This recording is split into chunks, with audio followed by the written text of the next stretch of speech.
Stephen Gregory Stayner, April 18, 1965, September 16, 1989, was an American kidnapping victim. On December 4, 1972, Stayner, age 7, was abducted in Merced, California by child molester Kenneth Parnell.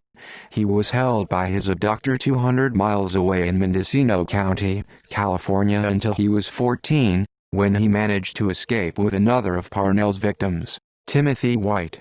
Stayner died in 1989 in a motorcycle accident while riding home from work. Birth and family. Stayner was the third of 5 children born to Delbert and Kay Stayner in Merced, California. He had 3 sisters and an older brother, Carrie. In 2002, Carrie was convicted and sentenced to death for the 1999 murders of 4 women. Kidnapping. On the afternoon of December 4, 1972, Stayner was approached on his way home from school by a man named Irvin Edward Murphy, who had become acquainted with convicted child rapist Kenneth Parnell as they both worked at a resort in Yosemite National Park.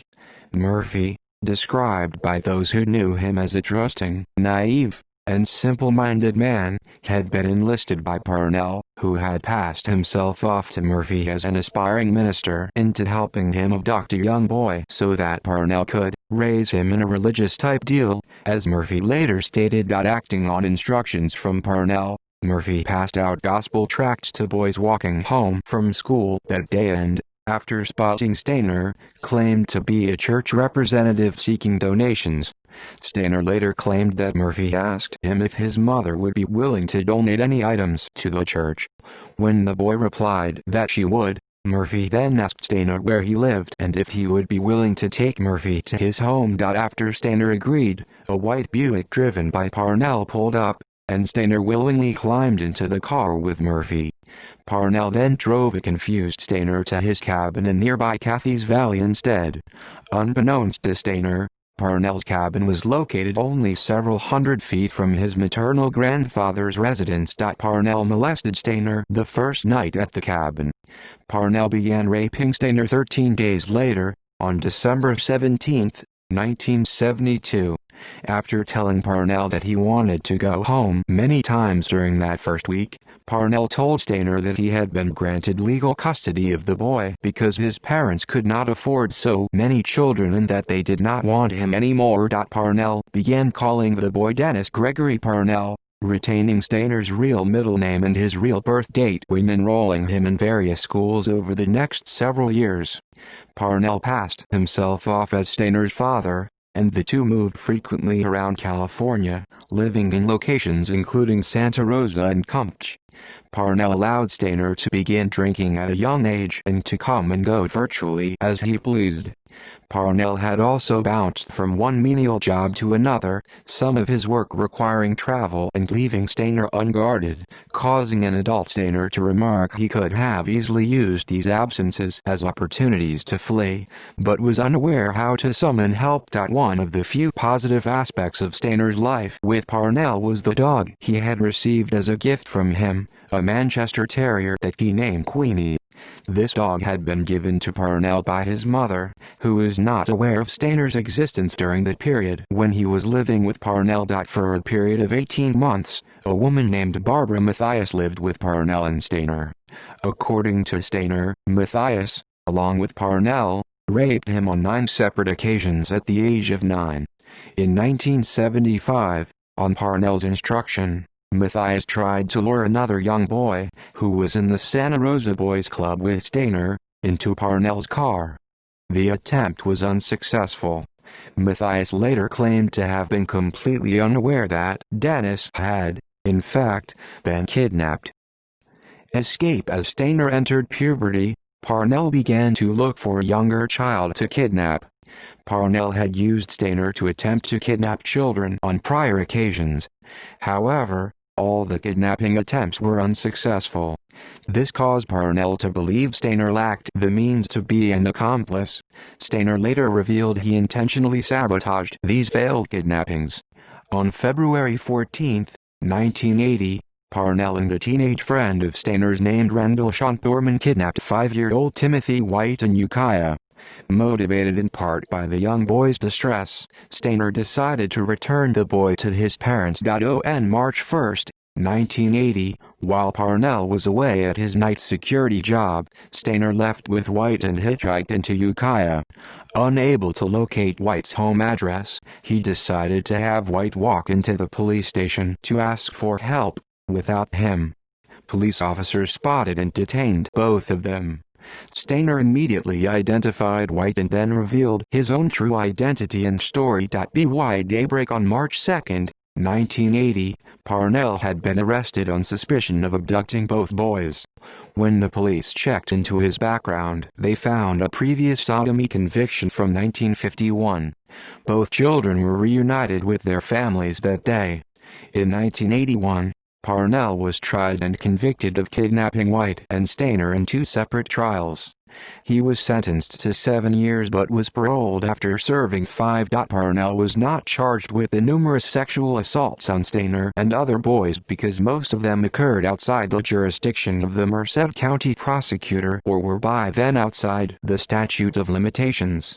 The Mendocino County prosecutors, acting almost entirely alone, decided not to prosecute Parnell for the sexual assaults that occurred in their jurisdiction. Murphy and Pureman, who had helped abduct White, were convicted of lesser charges. Both claimed they knew nothing of the sexual assaults on Stayner. Matthias was never arrested. Stayner remembered the kindness Uncle Murphy had shown him in his first week of captivity while they were both under the influence of Parnell's manipulation, and he believed that Murphy was as much Parnell's victim as he and Timmy were. Stayner's kidnapping and its aftermath prompted California lawmakers to change state laws to allow consecutive prison terms in similar abduction cases. Later life and death. After returning to his family, Stayner had trouble adjusting to a more structured household as he had been allowed to smoke, drink and do as he pleased when he lived with Parnell. In an interview with Newsweek shortly after his escape, Stayner said, "I returned almost a grown man and yet my parents saw me at first as their 7-year-old. After they stopped trying to teach me the fundamentals all over again, it got better. But why doesn't my dad hug me anymore? Everything has changed. Sometimes I blame myself. I don't know sometimes if I should have come home. Would I have been better off if I didn't?" Stayner underwent brief counseling but never sought additional treatment. He also refused to disclose all the details of sexual abuse he endured from Parnell. In a 2007 interview, Stayner's sister Corey said that her brother did not seek counseling because their father said Stayner didn't need any. She added, Steven got on with his life but he was pretty messed up. He was bullied by other children at school for being molested and eventually dropped out. Stayner began to drink frequently, and was eventually kicked out of the family home. His relationship with his father remained strained. In 1985, Stayner married 17-year-old Jody Edmondson, with whom he had 2 children. He also worked with child abduction groups, spoke to children about personal safety, and gave interviews about his kidnapping. He joined the Church of Jesus Christ of Latter-day Saints just before his death. At the time of his death, Stayner was living in Merced and working at a pizza shop. On September 16, 1989, Stayner sustained fatal head injuries while on his way home from work when his motorcycle collided with a car. 500 people attended his funeral, at which 14-year-old Timmy White was a pallbearer. Media Adaptations. In early 1989, a television miniseries based on his experience, I Know My First Name is Steven, also known as The Missing Years, was produced. Steven, taking a leave of absence from his job, acted as an advisor for Laura Martilla Pictures and had a non-speaking part, playing one of the 2 policemen who escort 14-year-old Steven, played by Corin Nemec, through the crowds to his waiting family, on his return to his Merced home.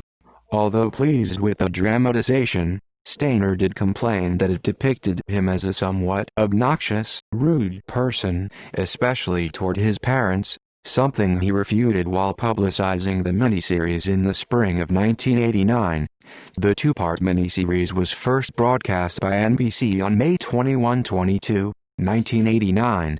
Screening rights were sold to a number of international television companies including the BBC, which screened the miniseries in mid-July of the following year.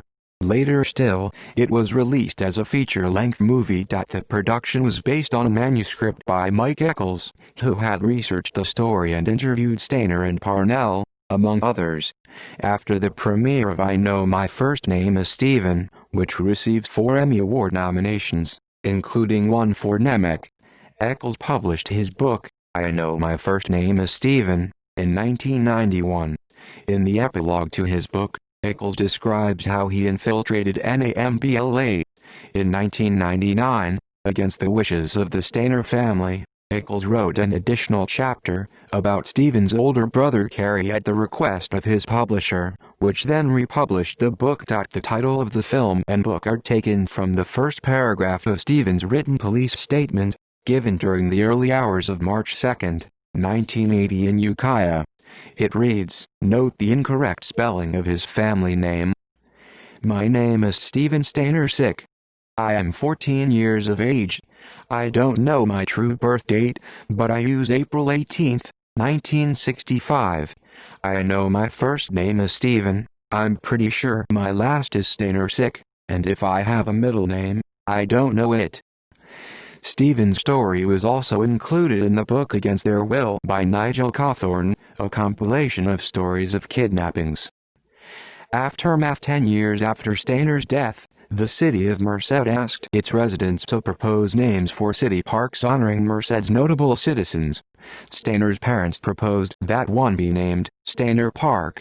This idea was eventually rejected and the honor was instead given to another Merced resident, because Stayner's brother Cary confessed to, and was charged with, killing 4 women in Yosemite in 1999.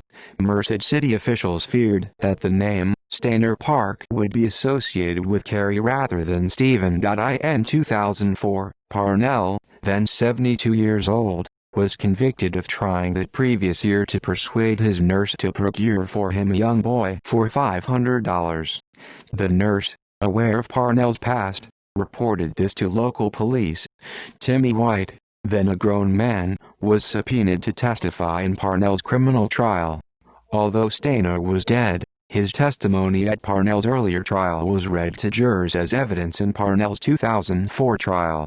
Parnell died of natural causes on January 21, 2008, at the California Medical Facility in Vacaville, California, while serving a sentence of 25 years to life. White later became a Los Angeles County Sheriff's Department deputy.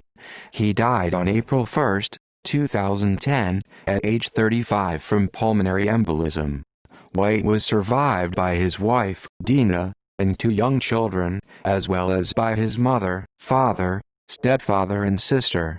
Nearly 5 months later, on August 28, 2010, a statue of Stayner and White was dedicated in Applegate Park in Merced. Residents of Ukiah, White's hometown, carved a statue showing the teenage Stayner with young White in hand while escaping their captivity. Fundraisers for the statue have stated that it is meant to honor Steven Stayner and give families of missing and kidnapped children hope that they are still alive. Steven's father, Delbert Stayner, died on April 9, 2013 at his home in Winton, California. He was 79 years old. See also: List of kidnappings, List of solved missing persons cases. References. Further reading: I Know My First Name Is Steven, by Mike Eccles. Pinnacle Books, New York. 1999.